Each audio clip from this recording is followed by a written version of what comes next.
Welcome to the inquiry on the BBC World Service. I'm Tanya Beckett. Italy has just formed its 65th government in 73 years, after the collapse of the ruling coalition in January.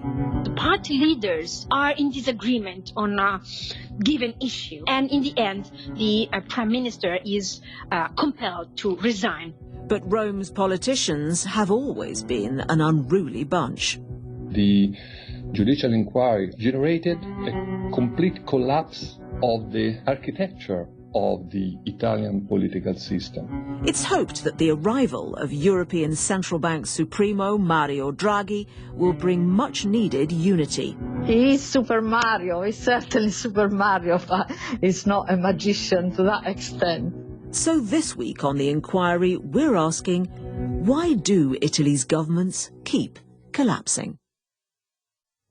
BBC News. Hello, I'm Tom Watts.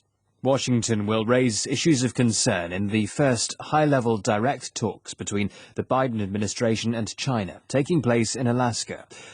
Antony Blinken said the US was committed to reinforcing global stability. Barbara Platt-Usher is in Ankara. In opening remarks, Antony Blinken told his Chinese counterparts that he would not shy away from issues such as China's actions regarding Hong Kong and Taiwan and its treatment of the Uyghurs in Xinjiang province. He also said the U.S. was committed to strengthening the system of rules that maintain global stability. Chinese behavior threatens this, he said. The Chinese were just as blunt.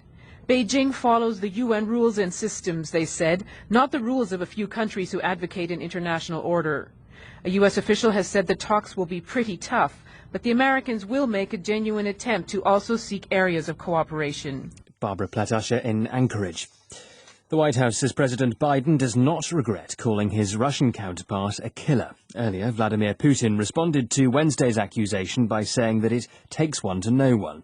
The BBC's Vitaly Shevchenko has more details. He went on to describe the United States as a murderous state. He recalled this whole history of various painful issues, such as the killing of Native Americans and slavery, which he said continued to this day. He said black people in America still faced, and I quote, extermination. And he also mentioned the nuclear bombing of Hiroshima and Nagasaki at the end of the Second World War, which President Putin described as an attack on civilians. Most European countries that had suspended the use of the Oxford AstraZeneca coronavirus vaccine say they will now resume inoculations after it was declared safe and effective by the European medical regulator. The EMA found the jab was not associated with a higher risk of blood clotting, though it could not definitively rule out any connection. Our correspondent Jean Mackenzie is in Amsterdam, outside the EMA headquarters.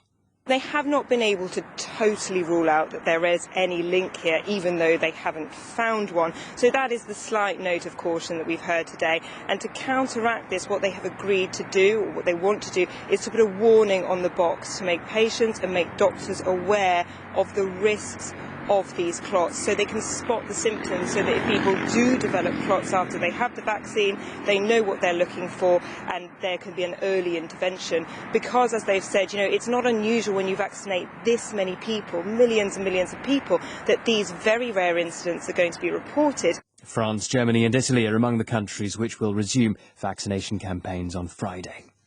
World news from the BBC.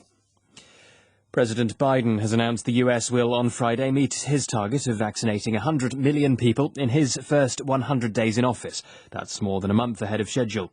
Almost two-thirds of Americans over the age of 65 have now received at least one dose, but Mr. Biden stressed there could be no let-up in the campaign. The French Prime Minister has announced a limited month-long lockdown in Paris and 15 other departments. Jean Castex said the measures would not be as strict as in previous lockdowns, claiming it was a third way which would halt the spread of the coronavirus epidemic while granting people a degree of liberty. Our correspondent Hugh Schofield is in Paris. In the whole of the country, there are 35,000 cases a day being reported, and three-quarters of these are of the new British variant. In the Paris region, the situation is particularly worrying, with 1,200 COVID patients in intensive care, more than at the peak of the second wave in November. Under the new lockdown, schools and universities will remain open and there'll be no limit to the time people can spend taking exercise outdoors.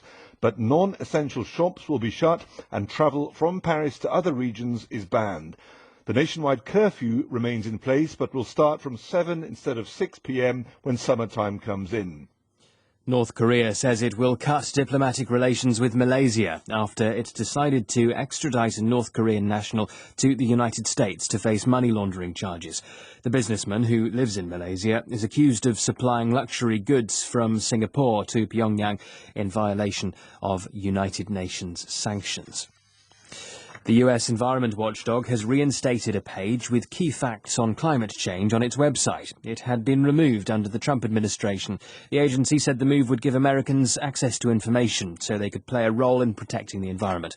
President Biden has made tackling climate change one of his priorities. BBC News.